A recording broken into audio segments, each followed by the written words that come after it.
हाँ जी, नमस्कार। स्वागत है आप सभी का यूए स्टडी ज़ोन पर। जैसा कि आपको पता है कि हम क्लास 10th का हमारे YouTube channel UA study zone पर क्लास 10th का बोर्ड एग्जामिनेशन के लिए नया बैच स्टार्ट हो गया है और इस सेशन में हम लोग अपना तैयारी करना स्टार्ट कर चुके हैं। ठीक है? तो अर्थशास्त्र हम लोग पढ़ रहे थे और ये सभी टॉपिक हमने पढ़ लिया है पिछले लेक्चर्स में। इन सभी का लिंक आपको नीचे डिस्क्रिप्शन में मिल जाएगा। यदि आपने नहीं देखा है तो बाद में देख लीजिएगा। चलिए, अब हम लोग जान रहे थे अर्थव्यवस्था का विकास पढ़ रहे थे, ठीक है? तो अर्थव्यवस्था का विकास कितने प्रकार से होता है? मैंने बताया था आपको 2 प्रकार से होता है। एक होता है आर्थिक विकास और दूसरा होता है मौद्रिक विकास, ठीक है? तो आर्थिक विकास भी हम लोगों ने पढ़ लिया था। अब क्या हमें जानना है? अब हमें जानना है मौद्रिक विकास के बारे में जानना है, ठीक है? तो देखिए मौद्रिक विकास की जो बात की जाए तो आर्थिक विकास भी तो कोई 1 साल का तो विकास है नहीं, या फिर आर्थिक विकास हो, मौद्रिक विकास हो, कुछ भी हो, वह क्या है एक लंबे समय के विकास की प्रक्रिया को दर्शाता है। तो उसी प्रकार मौद्रिक विकास भी है जो आपका ये कोई छोटा-मोटा समय काल का मतलब क्या विकास नहीं है, यह एक बहुत बड़े लंबे समय का क्या है इतिहास है। तो उसको पूरा डिटेल में पढ़ेंगे तो उतने साल लग जाएँगे। इसलिए हम लोग संक्षिप्त में आइए समझते हैं मौद्रिक विकास को, ठीक है? तो मौद्रिक विकास के पहले बारे में आइए एक थोड़ा-सा ब्रीफ इंट्रोडक्शन हम लोग ले लें। मौद्रिक विकास का सीधा-सीधा अर्थ हो गया आपका कि आप देखिए कोई भी मान लीजिए कोई भी वस्तु खरीद रहे हैं, ठीक है? तो उस वस्तु को खरीदने के लिए आप क्या कीजिएगा? कुछ ना कुछ पैसा अभी देते हैं, तभी ना आप कोई वस्तु कीजिए। मान लीजिए आपको पेन एक खरीदना है अभी, तो आप क्या कीजिएगा? ₹5 दीजिएगा, एक पेन खरीद लीजिएगा। तो अभी आपके पास रुपया है, ठीक है? तो आप रुपया दे दीजिएगा। लेकिन जब मान लीजिए जब रुपया का आविष्कार नहीं हुआ था, रुपया था ही नहीं, तब वस्तुओं को कैसे खरीदा जाता था? तो जब पैसे का आविष्कार नहीं हुआ था, उस समय से लेकर के अभी तक के इतिहास को ही क्या कहा जाता है? अभी तक के इतिहास को ही कहा जाता है आपका मौद्रिक मौद्रिक विकास, ठीक है? मतलब जब लोगों के पास पैसा नहीं था, तो उस समय की स्थिति और अभी के समय में क्या है, अभी इंटरनेट बैंकिंग भी आ गया है कि पैसे की भी ज़रूरत नहीं है, इंटरनेट से ही आप लोग पेमेंट कर देते हैं, ठीक है? तो ये सभी किसके तहत हुआ है? आर्थिक विकास के सॉरी मौद्रिक विकास के अंतर्गत हुआ है। तो उस सेशन में हमारा पहला जो टॉपिक आता है सबसे पहले क्या होता था? सबसे पहले होता था आपका वस्तु विनिमय प्रणाली, ठीक है? अब आइए समझते हैं वस्तु विनिमय प्रणाली क्या है। वस्तु विनिमय प्रणाली मतलब क्या कि उस समय देखिए एक वस्तु आपको खरीदने के लिए क्या किया जाता था, दूसरा वस्तु आपको देना पड़ता था। मतलब कोई भी वस्तु से आप क्या वस्तु का लेन देन करते थे। जैसे कि आपको एक पेन खरीदना है, तो एक पेन खरीदना है तो कोई दूसरा वस्तु ले जाइए। जैसे कि मान लीजिए पेन खरीदना है तो आप 100 ग्राम मान लीजिए कोई भी अनाज लेकर के जाइए। जैसे कि गेहूँ लेकर के चले गए, ठीक है क्या?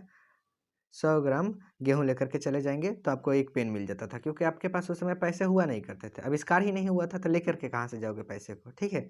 तो उस समय क्या होता था, बड़ा ही इंटरेस्टिंग था कि एक वस्तु ले जाइए, दुकान वाले को दीजिए, दुकान वाला आपको जो सामान चाहिए वो आपको दे देगा, ठीक है? तो इस प्रक्रिया को क्या कहा जाता था? वस्तु विनिमय प्रणाली।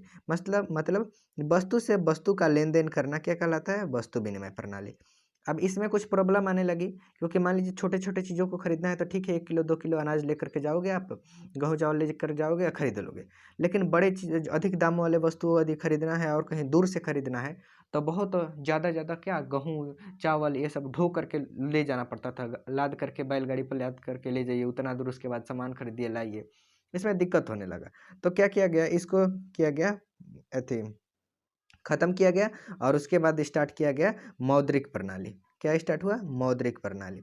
अब इसमें क्या हुआ, मौद्रिक प्रणाली अभी भी चल रहा है, लेकिन इसमें क्या स्टार्ट हुआ? मौद्रिक प्रणाली मतलब सोने के और चांदी के सिक्के बनाए गए, ठीक है? अब क्या हुआ कि आपको अब गेहूँ, चावल ये सब ले जा करके वस्तुओं को खरीदने की आवश्यकता नहीं थी। अब ले जाइए आप ये सिक्के लेकर के जाइए सोने या चांदी के, और इसी से आपको जो वस्तु खरीदना है उसे खरीद लीजिए, ठीक है? तो मौद्रिक प्रणाली क्या है? मुद्रा से वस्तुओं एवं सेवाओं का विनिमय। विनिमय क्या कहलाता है? मौद्रिक प्रणाली कहलाता है। मुद्रा से वस्तुओं एवं सेवाओं का विनिमय क्या कहलाता है? मौद्रिक प्रणाली। अब इसमें भी एक दिक्कत हुआ मौद्रिक प्रणाली में, इसमें भी सेम दिक्कत हुआ कि छोटे-मोटे चीज़ों के लिए ये भी सही था। लेकिन बड़े तौर पर मान लीजिए कि कुछ ज़्यादा अधिक दाम वाली चीज़ को खरीदना है और किसी दूर शहर में जाकर के खरीदना है, तो इसमें क्या हुआ, दिक्कत होने लगा कि मान लीजिए ज़्यादा दाम का खरीदना है, मान लीजिए 10,000 का कोई चीज़ खरीदना है आपको, ठीक है? 10,000 का कोई चीज़ खरीदना है, कोई वस्तु खरीदना है, तो आप 10,000 सोने के सिक्के लेकर के जाओ लाद करके, अब 10,000 सोने का सिक्का वज़न भी हो जाएगा ढेर सारा, तो उसको लोड करके ले जाने में दिक्कत होने लगा। तब क्या किया गया? कागज़ का पैसा बनाया गया, धीरे-धीरे विकास हुआ, कागज़ का पैसा बना। अब कागज़ के पैसा बना, इसी तरह मुद्रा का विकास हुआ, सोना चांदी, फिर से लोहा, एल्युमिनियम, इस तरह पतला और सिक्का करते गए कि वजन में कम हो। उसके बाद बना दिया लोग कागज़ का सिक्का। अब कागज़ के सिक्का तो बहुत हद तक ठीक है, अभी भी चलता है, लेकिन कागज़ के सिक्के सॉरी कागज़ का सिक्का नहीं, कागज़ का रुपया बना, ठीक है। तो ये कागज़ का रुपया अभी हम लोग जो यूज करते हैं, वो अभी किसके अंतर्गत आता है? मौद्रिक प्रणाली के अंतर्गत ही आता है, ठीक है। तो कागज़ के सिक्के में क्या दिक्कत आने लगा कि मान लीजिए ठीक है, कागज़ का मतलब कागज़ का रुपया ठीक है, लेकिन इसमें भी अब और अधिक दाम का सामान खरीदना है आपको। मान लीजिए उद्योगपति जो जो बहुत अमीर लोग हैं, जैसे अडानी अंबानी लोग हो गए, ठीक है। तो उनको मान लीजिए कोई 100 करोड़ का कोई प्रोजेक्ट खरीदना है। कितना करोड़ का? 100 करोड़ का खरीदना है। अब 100 करोड़ कागज़ के रुपया लेकर के जाएगा लोग कैसे? अब वजन भी बहुत हो जाएगा, आपको दे दिया जाएगा तो उठेगा भी नहीं उतना पैसा, ठीक है। तो उतना लेकर के तो जाएगा नहीं। तो उसके बाद क्या किया गया, उस प्रॉब्लम को सॉल्व करने के लिए स्टार्ट किया गया बैंकिंग प्रणाली। क्या स्टार्ट हुआ? एक सेकेंड, हाँ। उस अरे अरे उसके बाद स्टार्ट हुआ आपका बैंकिंग प्रणाली। इसमें क्या होता है, इसमें बैंक के द्वारा चेक से विनिमय की प्रक्रिया संपादित की जाती है। मतलब बैंक आपको एक चेक देगा, उसमें आप अपना अमाउंट भरिए, ठीक है। अमाउंट भरिए और नीचे आपका सिग्नेचर रहेगा और वो चेक बैंक के द्वारा वेरीफाइड रहेगा। तो ये आसान हो गया कि कितना भी ज़्यादा मतलब दाम वाला सामान खरीदना है, आप इसकी मदद से खरीद सकते हैं। कागज़ का चेक रहेगा, उसको ले जाइए और उस दुकान वाले को या फिर किसी भी व्यक्ति को दीजिए और उसके बदले में जो सामान लेना है लीजिए। तो यह बैंक प्रणाली जो स्टार्ट हुआ, यह बहुत ही कारगर हुआ लोगों के लिए। इसके द्वारा लोग क्या करने लगे, बैंक के द्वारा चेक से विनिमय की प्रक्रिया का संपादन हुआ, ठीक है। यह अभी भी चलता है बैंक प्रणाली, मौद्रिक प्रणाली भी चल रहा है, लेकिन वस्तु विनिमय प्रणाली क्या हुआ है, वो वाला भी खत्म हो गया है, ठीक है। बैंक प्रणाली के बाद मौद्रिक विकास में नया एक रेवोल्यूशन हुआ और उसके बाद क्या आया, बैंक में ने ही लॉन्च किया अपना कौन सा चीज़, कोर बैंकिंग प्रणाली। क्या लॉन्च किया बैंक ने? कोर बैंकिंग प्रणाली। तो आइए इसको समझते हैं, कोर बैंकिंग प्रणाली क्या है। तो देखिए, यह एक संकेत से एक व्यक्ति के एक व्यक्ति के खाते से दूर अवस्थित व्यक्ति को उसी बैंक के माध्यम से पैसे का हस्तांतरण करना क्या कहलाता है? बैंक कोर बैंकिंग प्रणाली। मतलब एक यहाँ पर कोई व्यक्ति है, ठीक है, और एक यह व्यक्ति है, दो व्यक्ति हो गए। यह मान लीजिए, जैसे कि मान लीजिए कि ये दो दोस्त हैं, ठीक है। यह मान लीजिए कि क्या, यह मोहन है और यह राम है, दो गो दोस्त हो गया लो ये लोग। अब राम रहता है, मान लीजिए मोहन जो है 1 नंबर, ये रहता है गाँव में, और यह जो है मोहन, यह रहता है 2 नंबर वाला दोस्त, ये रहता है मान लीजिए पटना में। इसको मान लीजिए पैसे की ज़रूरत है और यह गांव में है, पटना में है, पैसे इसको कैसे दे भाई? अब पैसे देने के लिए पटना तो जाएगा नहीं। तो इसके लिए क्या स्टार्ट किया गया, इसके लिए स्टार्ट किया गया, इस प्रॉब्लम को सॉल्व करने के लिए कोर बैंकिंग प्रणाली। और इसमें क्या किया गया कि कोई भी व्यक्ति कहीं पर भी हो, बस दोनों का अकाउंट, एक मिनट हम, कोई व्यक्ति कहीं पर भी रहता हो, वो क्या होगा, बैंक के द्वारा एक संकेत से एक व्यक्ति के खाते में दूर अवस्थित किसी भी व्यक्ति को उस बैंक के माध्यम से पैसे दे सकता है, ठीक है। मतलब क्या, अपना बैंक से ही क्या करेगा, जैसे कि मान लीजिए इसका बैंक ऑफ इंडिया में खाता है और यह है गांव में, ठीक है, और इसका दोस्त है पटना में। तो ये क्या करेगा, अपने बैंक से ट्रांसफ़र कर देगा इसके पास, और वह बैंक पटना में कोई बैंक ऑफ इंडिया होगा तो क्या करेगा, इस दोस्त को, इस राम का दोस्त मोहन है, उसको पैसे दे देगा। मतलब इसका स्टार्ट इसलिए सिंपल सा बात है कि दूर अवस्थित लोगों को यदि पैसे की ज़रूरत है आपके परिजनों की, तो उस प्रॉब्लम को सॉल्व करने के लिए क्या किया गया, कोर बैंकिंग प्रणाली स्टार्ट हुआ। और इसके तहत एक संकेत से एक व्यक्ति के खाते से दूर अवस्थित किसी व्यक्ति को पैसे का हस्तांतरण किया जाने लगा, ठीक है। अब आइए इसके बाद भी एक रिवोल्यूशन आया और उसके बाद क्या किया गया स्टार्ट, उसके बाद हुआ एटीएम प्रणाली। इसके बारे में अधिकांश लोग जानते हैं। एटीएम का फुल फॉर्म क्या होता है, इसको आप लोग कमेंट में हमें नीचे बताइए, ठीक है। एटीएम देखिए क्या होता है, बताता हूँ। एटीएम एक प्लास्टिक के एक छोटे से टुकड़े, मतलब छोटे से टुकड़े का एक कार्ड होता है, जिस पर क्या होता है, सूक्ष्म अंक या संकेत उस पे होते हैं, ठीक है। और उसी के आधार पर वह भी किसी भी समय या निर्धारित बैंक के केंद्र के से पैसे निकाल सकता है। सिंपल सा बात है कि एटीएम क्या है, एक कार्ड है प्लास्टिक का, ठीक है।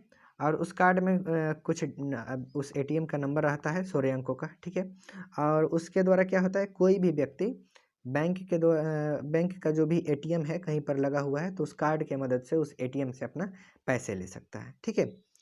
यही यही प्रक्रिया क्या कहलाई, एटीएम प्रणाली का है। इसके द्वारा एक एक प्लास्टिक एक छोटे से कार्ड पर अंकित सूक्ष्म संकेतों के आधार पर कहीं भी तथा किसी भी समय निर्धारित बैंक के केंद्र से पैसे निकालने की सुविधा उपलब्ध कराई गई। क्या कि अब इसके तहत क्या किया गया, आप बस एक कार्ड ले लीजिए बैंक का और आपको पैसे लेकर घूमने की आवश्यकता नहीं है। इस कार्ड से आप कहीं भी जाइए, जहाँ भी उस बैंक का एटीएम है वहाँ से अपना आप पैसा निकाल सकते हैं। ठीक है, तो इसके बाद क्या है, एटीएम प्रणाली। और एटीएम में भी अब आपके क्या हो गए, दो तरह से चीज़ें हो गई। एक हो गया आपका डेबिट कार्ड और दूसरा हो गया क्रेडिट कार्ड। एक क्या हुआ, एक डेबिट कार्ड, दूसरा क्रेडिट कार्ड। तो आइए दोनों में अंतर समझते हैं। देखिए डेबिट कार्ड क्या है। डेबिट कार्ड बैंक के द्वारा दिया गया प्लास्टिक का एक क्या है, कार्ड है। ठीक है, जिसके आधार पर बैंक में अपनी जमा राशि के पैसे का उपयोग करना। मतलब आपने बैंक में, ठीक है, बैंक में जो भी पैसे रखे हैं, ठीक है, उसका उपयोग यदि आप जिस कार्ड के तहत करते हैं, जो बैंक में पैसे रखे हैं उस पैसे का उपयोग अगर कार्ड की मदद से करते हैं तो उस कार्ड को हम लोग क्या कहेंगे, उस कार्ड को हम लोग डेबिट कार्ड कहेंगे। ठीक है, और क्रेडिट कार्ड किसे कहेंगे, तो क्रेडिट कार्ड आइए समझते हैं। देखिए क्रेडिट कार्ड किसे कहते हैं। क्रेडिट कार्ड है आपका कि बैंक द्वारा जारी किया गया प्लास्टिक का एक कार्ड जिसके आधार पर उसके धारक द्वारा पैसे अथवा वस्तुओं को प्राप्त कर लेना। मतलब इसमें है कि बैंक आपको एक क्रेडिट कार्ड दे देगा। ठीक है, उसके बाद आपके बैंक के जो भी आपका बैंक का खाता है उस पर पैसा रहे या ना रहे इससे कोई फर्क नहीं पड़ता है। आपके पास क्रेडिट कार्ड है, उसके मदद से आप कोई भी वस्तु या सामान को खरीद सकते हैं। ठीक है, और जब आप अपने थी बैंक के जो खाता है उसमें पैसे डालिएगा तो जितने रुपए का आपने सामान खरीदा है उतना रुपया वो क्या करेगा, आपके बैंक से काट लेगा, बैंक अकाउंट से काट लेगा। ठीक है, तो ये दोनों में सिर्फ अंतर क्या है। डेबिट कार्ड वह कार्ड है, मतलब डेबिट कार्ड से आपने जो बैंक अकाउंट में आपने जो पैसा रखा है उसी का उपयोग कर सकते हैं। ठीक है, जो इतना पैसा आप अपने अकाउंट में रखिएगा उसको उपयोग कीजिएगा जिस कार्ड के मदद से, उसको हम लोग कहते हैं डेबिट कार्ड। और क्रेडिट कार्ड किसे कहते हैं कि आपके पास क्रेडिट कार्ड हो गया तो आपके अकाउंट में पैसा रहे या ना रहे कोई फर्क नहीं पड़ता है। आपके पास कार्ड है, उस कार्ड के मदद से आप क्या कर सकते हैं, कोई भी वस्तु या सामान खरीद सकते हैं। और जब आप अपने अकाउंट में पैसे डालिएगा तो जितना भी वस्तु आपने खरीदा है जितने रुपए का उतना पैसा आपके अकाउंट से काट लिया जाएगा। ठीक है, तो डेबिट कार्ड का मतलब हो गया कि जो आपने पैसे कमाए हैं, ठीक है, उसी से सामान खरीद सकते हैं, यानी नगद वाला चीज़ हो गया। और क्रेडिट में हो गया कि आपने उधार लिया बैंक से, ठीक है, लोन टाइप का। चलिए, तो ये रहा हमारा क्या, यह रहा हमारा मौद्रिक विकास। कि मौद्रिक विकास में हमने क्या देखा कि पहले लोग क्या करते थे, बहुत पहले लोग वस्तुओं से वस्तुओं को खरीदते थे। क्या करते थे, एक वस्तु ले जाइए और दूसरा वस्तु खरीदिए। उसके बाद क्या किया, मौद्रिक प्रणाली आई, मतलब सोने के, चांदी के, लोहे के, तांबा के, सब के सिक्के बनाए गए। उसके बाद किया गया कि बैंकिंग प्रणाली लाई गई। बैंकिंग प्रणाली में भी अब दूर अवस्थित लोगों के लिए क्या किया गया, कोर बैंकिंग प्रणाली स्टार्ट किया गया। कोर बैंकिंग प्रणाली के बाद क्या स्टार्ट हुआ, उसके बाद एटीएम स्टार्ट कर दिया गया। अब एटीएम की मदद से एटीएम स्टार्ट हुआ, उसमें भी एटीएम के दो कार्ड आए, एक डेबिट कार्ड और एक आया क्रेडिट कार्ड। डेबिट कार्ड में जो आपने पैसे कमाए हैं अपने बैंक में रखे हैं उसका उपयोग करते हैं, और क्रेडिट कार्ड में आपके पास पैसे नहीं भी हो तो भी आप क्या उधार के तर्ज पर पैसे लेकर के वस्तु एवं सेवाओं को खरीद सकते हैं। तो आशा करता हूँ आपको जो है हमारा आर्थिक विकास का सेकेंड पार्ट, मौद्रिक विकास का इतिहास समझ में आया होगा। ठीक है, अब इसको मतलब मौद्रिक विकास को एक कहानी के मदद से बताया गया है। कहाँ, आपके एनसीईआरटी बुक में। कौन से कहानी की मदद से, सिंगाहनी गांव की कहानी से। ठीक है, तो उस कहानी को 1 से 2 दिन में आपके YouTube channel you study zone पर अपलोड कर दिया जाएगा। ठीक है, तो 1-2 दिन बाद आप लोग सर्च कीजिएगा यूट्यूब पर सिंगाहनी गांव की कहानी बाई अजीत सर, चाहे अजीत यादव। ठीक है, आपको वहाँ सुनने को मिल जाएगा। और चैनल को सब्सक्राइब किए हैं तो नोटिफिकेशन आपको जाएगा ही, तो चिंता मत कीजिए, वो भी अपलोड हो जाएगा। इसमें यदि आपको मौद्रिक विकास की प्रणाली में, इसमें वस्तु विनिमय प्रणाली, मौद्रिक प्रणाली, बैंकिंग प्रणाली, कोर बैंकिंग, एटीएम, डेबिट और क्रेडिट कार्ड में कुछ भी चीज़ ऐसा हो जो समझ में नहीं आया होगा तो उसको नीचे कमेंट में कीजिएगा। ठीक है, और इस वीडियो को अभी तक आपने अपने दोस्तों के पास शेयर नहीं किया है तो जल्दी से शेयर कीजिए, जो आपके क्लास 10th के दोस्त हैं, इस बार जो 2023 में अपना मैट्रिक का बोर्ड एग्जाम देने वाले हैं 2023 में, उनके पास जल्दी से शेयर कर दीजिए कि वो भी अच्छे से अपना तैयारी कर सकें। YouTube channel you study zone पर आपके हर टॉपिक को इस पर क्लियर कराया जाएगा। ठीक है, अब देखिए उसके बाद क्या होता है उसके बाद ये सब तो हो गया। अब आइए उसके बाद हम लोग समझते हैं समावेशिक विकास कि समावेशिक विकास किसे कहते हैं। ठीक है, आइए समझते हैं क्या समावेशिक विकास। ठीक है, समावेशिक विकास देखिए क्या है। यह है आर्थिक विकास की वह प्रक्रिया है जिससे समाज के सभी वर्गों का जीवन स्तर क्या होता है, ऊंचा हो जाए तथा समाज का कोई भी वर्ग विकास के लाभ से अछूत नहीं रहे, तो ऐसे विकास को समावेशिक विकास कहते हैं।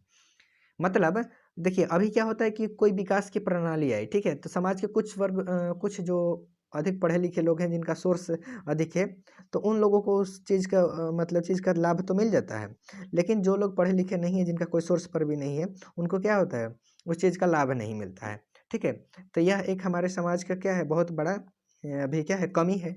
लेकिन उसी के लिए लाया गया था क्या, समावेशिक विकास। यह एक विकास की ऐसी प्रणाली थी जिसमें क्या प्रणाली है जिसमें क्या किया जाता है, ठीक है, आर्थिक विकास की वह प्रणाली जिसमें क्या होता है, समाज के सभी वर्गों का जीवन स्तर ऊंचा हो जाए। मतलब इस विकास के तहत समाज के अमीर हो गरीब हो सबका विकास ध्यान में रखते हुए समाज को विकसित किया जाता है। और यह ध्यान में रखा जाता है कि समाज का कोई भी व्यक्ति, एक भी व्यक्ति ऐसा नहीं होना चाहिए जो इस विकास के लाभ से अछूत रह जाए। मतलब ऐसा कोई व्यक्ति नहीं होना चाहिए जो कि उसको उसे सेवा का फायदा ना हो। ठीक है, तो उसी को कहा जाता है समावेशिक विकास। मतलब समावेशिक मतलब सभी को विकास का फायदा होना चाहिए, इसको याद रखिएगा। अब आइए नेक्स्ट देखते हैं हम लोग राष्ट्रीय आय। इसको इंग्लिश में बोला जाता है national income. National income, income क्या है, ठीक है, तो देखिए किसी भी देश में एक वर्ष में उत्पादित सभी वस्तुओं एवं सेवाओं के मौद्रिक मूल्य के योग को राष्ट्रीय आय कहा जाता है। ठीक है, मतलब कोई भी देश है, अपने देश के अंदर वह क्या करता है, जितने भी वस्तुओं का उत्पादन करता है, सेवाओं का उत्पादन करता है, उन सभी के किस योग को, मौद्रिक योग को, उन सभी को यदि पैसे में कन्वर्ट किया जाए, मुद्रा में कन्वर्ट किया जाए और सबको जोड़ दिया जाए, और उसके बाद जितना रुपया बनेगा उसी को क्या कहा जाता है, उसी को कहा जाता है आपके राष्ट्रीय आय। मतलब एक साल में देश जितना देश के अंतर्गत जितना रुपए का व्यापार हुआ, मतलब जिस देश को जितना रुपए का फायदा हुआ, उसी को क्या कहा जाएगा, उसी को कहा जाएगा राष्ट्रीय आय। मतलब राष्ट्रीय आय मतलब एक साल में देश जितना रुपया कमाया उसी को नेशनल इनकम यानी राष्ट्रीय आय कहा जाता है। ठीक है, राष्ट्रीय आय को आर्थिक विकास का एक प्रमुख सूचक माना जाता है। मतलब आर्थिक विकास आपको मापना है तो उसके लिए एक प्रमुख सूचक कौन सा है, राष्ट्रीय आय है। मतलब किसी भी देश के आर्थिक विकास को यदि देखना है कि इस देश ने मान लीजिए विगत 10 सालों में कितना विकास किया, तो उसकी उसके राष्ट्रीय आय को देखिए कि 10 साल में कितना कितना रुपया वह देश कमाया है, और उसके बाद देखेंगे तो आपको पता चल जाएगा। इसीलिए क्या कहा जाता है, राष्ट्रीय आय को आर्थिक विकास का एक प्रमुख सूचक माना जाता है। ठीक है, अब ये नेक्स्ट पॉइंट देखते हैं कि सामान्यतः क्या होता है, जिस देश का राष्ट्रीय आय अधिक होता है वह देश विकसित देश कहलाता है। ठीक है, मतलब जो देश ज़्यादा, जिस देश का ज़्यादा राष्ट्रीय आय विकसित होगा, जो देश ज़्यादा रुपया कमाएगा वह देश क्या होगा, ज़्यादा विकसित होगा। और जो देश ज़्यादा पैसे कमाएगा साल भर में, वो देश क्या होगा, और पिछड़ा चला जाएगा, मतलब अविकसित होता चला जाएगा। तो वही बात यहाँ पे आपको बताया गया है कि सामान्यतः जिस देश का राष्ट्रीय आय अधिक होता है वह देश अधिक विकसित होता है। ठीक है, अब आइए जानते हैं हम लोग, अंतर्राष्ट्रीय आय हो गया, देश में जो लोग रहते हैं उनका आय क्या है। तो जो देश में लोग रहते हैं उनका आय को, उनके आय को क्या कहा जाता है, प्रति व्यक्ति आय। मतलब पर कैपिटा इनकम इंग्लिश में कहा जाता है, शॉर्टकट में इसे पीसीआई कहा जाता है। पीसीआई मतलब पी से पर, सी से कैपिटा, आई से इनकम। ठीक है, तो इसको इसका ये परिभाषा समझते हैं हम लोग। देखिए राष्ट्रीय आय को देश के कुल जनसंख्या से भाग देने पर जो भागफल आता है वह प्रति व्यक्ति आय कहलाता है। मतलब किसी भी देश में जितने भी लोग रहते हैं, ठीक है, और वह देश एक साल में जितना पैसा कमाया, ठीक है, उन दोनों को भाग दीजिएगा तो उसके बाद जो भागफल आएगा उसी को कहा जाएगा आपके प्रति व्यक्ति आय, पर कैपिटा इनकम। फार्मूला यहाँ पर है, प्रति व्यक्ति आय इजकल टू राष्ट्रीय आय बटा कुल जनसंख्या। मान लीजिए कि कोई देश है, मान लीजिए कि वह क्या हुआ, 2000 करोड़ रुपया एक साल में कमाया, मतलब उस देश का इनकम हुआ कितना, 2000 करोड़ उसका इनकम हुआ। और मान लीजिए उस देश का कुल जो है थी कुल जनसंख्या कितनी है, मान लीजिए 10 लाख उसकी कुल जनसंख्या है। उसके बाद इसको भाग दीजिए और जो भी भागफल आएगा उसी को क्या कहा जाएगा, उस देश का प्रति व्यक्ति आय यानी पर कैपिटा इनकम पीसीआई कहा जाएगा। ठीक है, तो कोई पूछे कि प्रति व्यक्ति आय की परिभाषा क्या होगी, या फिर प्रति व्यक्ति आय किसे कहते हैं, एग्जाम में पूछे तो क्या बताइएगा, राष्ट्रीय आय को देश की कुल जनसंख्या से भाग देने पर जो भागफल आता है उसी को क्या कहा जाता है, उसी को प्रति व्यक्ति आय कहा जाता है। फार्मूला यहाँ पर है प्रति व्यक्ति आय इक्वल टू राष्ट्रीय आय बटा कुल जनसंख्या। ठीक है, अब नेक्स्ट यहाँ पे पॉइंट आता है कि आर्थिक विकास की माप करने के लिए प्रति व्यक्ति आय सबसे अच्छा सूचक है। राष्ट्रीय आय आपको बताया था कि वह क्या है, आर्थिक विकास को मापने के लिए एक सूचक है, लेकिन सबसे अच्छा सूचक पूछा जाए तो वह कौन है, सबसे अच्छा सूचक प्रति व्यक्ति आय है, पर कैपिटा इनकम है। ठीक है, अब उसके बाद आता है पॉइंट आपके, उसके बाद है कि प्रति व्यक्ति आय देश में रहने वाले व्यक्तियों का औसत आय होता है। ठीक है, आपने मैथ में पढ़ा होगा एक चैप्टर औसत, तो आपको पता होगा कि कोई भी जो संख्या दिया गया है, ठीक है, दो संख्या दिया गया है और उसको भाग देने पर जो भी भागफल आता है उसी को औसत कहा जाता है। तो इसमें भी क्या है, दो संख्या मिल रहा है, एक संख्या आपको क्या मिल रही है, एक संख्या आपको मिल रहा है, एक सेकेंड, हाँ एक मिनट हाँ, एक संख्या इसमें आपको क्या मिल रहा है कि देश में रहने वाले लोगों की संख्या मिल रहा है, और एक मिल रहा है कि देश एक साल में कितना कमाया। तो एक साल में जितना भी देश वह कमाया होगा और उसमें जितने लोग रहते हैं उन सभी के अनुपात को क्या कहा जाता है, प्रति व्यक्ति आय कहा जाता है। ठीक है, तो इसीलिए इसको क्या कहा जाता है, प्रति व्यक्ति आय देश में रहने वाले व्यक्तियों का औसत आय होता है। ठीक है, पॉइंट है, बस याद रखिएगा। अब देखिए आता है कि प्रति व्यक्ति आय के बाद जब क्या हुआ, लोग मतलब उस देश में रहने वाले लोगों का आय का जब एक ब्यौरा मिला, तो उसमें क्या हुआ, वर्ल्ड बैंक ने, वाइट क्यों हो गया, वर्ल्ड बैंक ने क्या किया, वर्ल्ड डेवलपमेंट रिपोर्ट जारी किया और उसके अनुसार 2006 में वह जारी किया गया था। ठीक है, और इसमें क्या बताया गया कि जिस भी देश का प्रति व्यक्ति आय 4,53,000 रुपये से क्या होगा, अधिक मतलब इतना होगा या फिर इससे अधिक होगा, तो वह देश क्या कहलाएगा, वह देश विकसित देश या समृद्ध देश कहलाएगा। ठीक है, क्वेश्चन पूछेगा एग्जाम में आपके कि विकसित देश या समृद्धशाली देश किसे कहा जाता है, तो बताइएगा जिस देश के प्रति व्यक्ति आय 4,53,000 रुपया प्रति वर्ष या इससे अधिक है, तो वह देश क्या कहलाता है, विकसित देश या समृद्धशाली देश कहलाता है। ठीक है, तो विकसित देश के बारे में हमने जान लिया। अब ये बात आता है कि थी निर्धन देश यानी अविकसित देश या फिर विकासशील देश किसे कहते हैं, तो देखिए उसका परिभाषा, जिस देश का प्रति व्यक्ति आय 35,000 रुपया प्रति वर्ष या इससे कम है तो उसे क्या कहा जाता है, उसे निम्न आय वाला देश या फिर विकासशील देश कहलाएगा। ठीक है, मतलब सिंपल सा बात है, यहाँ पे समझिए कि जो भी देश है, ठीक है, उसका यदि प्रति व्यक्ति आय 4,53,000 रुपये या इससे अधिक, ठीक है, कितना, 4,53,000 रुपये या इससे अधिक आ रहा है, तो वह देश क्या कहलाएगा, विकसित देश या समृद्ध देश कहलाएगा। ठीक है, और जिस देश का प्रति व्यक्ति आय कितना, 35,000 रुपया पर ईयर या फिर इससे कम रहा है, तो वह देश क्या कहलाएगा, वह देश निम्न आय वाला देश या फिर विकासशील देश कहलाएगा। ठीक है, तो भारत क्या है, अब बताइए तो, भारत विकसित देश है या विकासशील देश है, तो इसका आंसर क्या हो जाएगा, भारत एक विकासशील देश है। क्या, कैसा देश है, विकासशील देश है। ठीक है, क्यों, क्योंकि भारत का 2004 में जो था वो प्रति व्यक्ति आय केवल 28,000 रुपया प्रति वर्ष था। ठीक है, तो वर्ल्ड बैंक कह रहा है कि 2006 में जिस भी देश का राष्ट्रीय आय 35,000 रुपये या इससे कम होगा तो वह देश क्या कहलाएगा, विकासशील। तो भारत का तो 35,000 रुपये से कम ही आ रहा है, 28,000 आ रहा है, तो भारत क्या हुआ, एक विकासशील देश हुआ।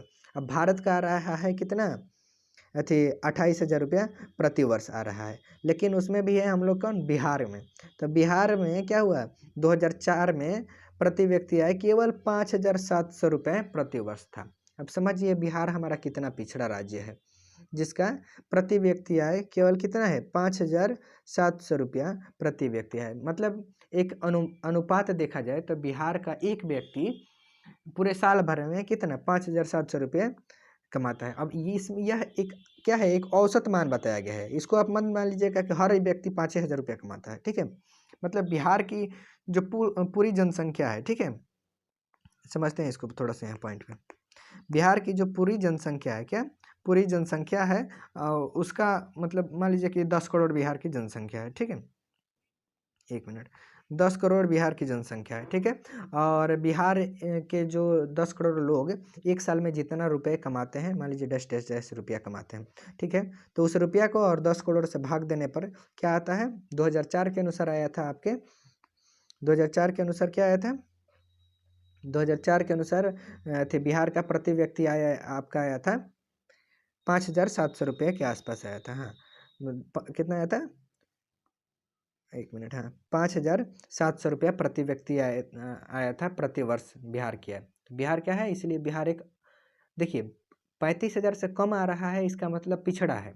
और बिहार का तो आया है 5,000, इसलिए बिहार को क्या कहा जाता है, अति पिछड़ा राज्य है बिहार, ठीक है। तो इस चीज़ पर हमें ध्यान देना चाहिए और बिहार को एक समृद्ध राज्य बनाने के प्रयास करना चाहिए। कि देखिए इस पर अधिकांश क्या होता है, अधिकांश हमारे जो थे राष्ट्रीय विकास परिषद के लोग हो गए या फिर और भी जो भी नेता लोग हो गए, वो क्या होता है, वैश्विक नेशनल लेवल के, वो क्या बिहार के विकास को थोड़ा सा नज़रअंदाज करते हैं। लेकिन डॉक्टर एपीजे अब्दुल कलाम का भी कहना था कि बिहार के विकास के बिना क्या भारत का विकास करना संभव नहीं है। इसलिए बिहार के विकास पर थोड़ा सा ध्यान देना चाहिए और इसको एक आपके इकोनॉमिक्स के बुक में भी यही एथी है कि इसको विशेष राज्य की दर्जा दे करके कुछ और भी विशेष सहायता प्रदान करनी चाहिए, ठीक है। और बिहार के बारे में हम लोग इसके नेक्स्ट चैप्टर में थोड़ा डिटेल में जानेंगे। बिहार के भी जो भी समस्याएं हैं, जैसे कि बिहार में क्या हुआ, बिहार में गरीबी का कारण क्या है, ठीक है, बिहार के गरीबी का कारण क्या है और इसको कैसे ख़त्म किया जा सकता है, इन सभी चीज़ों को आइए एक नेक्स्ट वीडियो में और डिटेल में समझते हैं कि बिहार इतना आखिर पिछड़ा राज्य क्यों बना और इसको हम लोग कैसे एक समृद्धशाली राज्य बना सकते हैं, मतलब एक विकसित राज्य कैसे बना सकते हैं। इन सबको हम नेक्स्ट वीडियो में देखेंगे, ठीक है। तो यदि तक अभी तक आपने YouTube channel you study zone को सब्सक्राइब नहीं किया है तो जल्दी से चैनल को सब्सक्राइब कर लीजिए और अपनी बोर्ड एग्ज़ाम 2023 की तैयारी आप निफ़िक्र होकर के हमारे चैनल यू स्टडी जोन से कर सकते हैं, ठीक है। चैनल को सब्सक्राइब करके बेल आइकन दबा दीजिएगा और वीडियो अच्छा लगा हो तो अपने दोस्तों के पास शेयर कर दीजिएगा और एक लाइक कर दीजिएगा, इससे हमें मोटिवेशन मिलता है, ठीक है। तो इस क्लास को यहीं पे समाप्त करते हैं और कल हम लोग पढ़ेंगे बिहार के विकास के इतिहास, हम लोग समझेंगे बिहार कैसे एक पिछड़ा राज्य बना, इन सारी चीज़ों को हम लोग कल पढ़ेंगे, ठीक है। तब तक के लिए bye bye, see take care, have a good day, मिलते हैं अगले वीडियो में, धन्यवाद।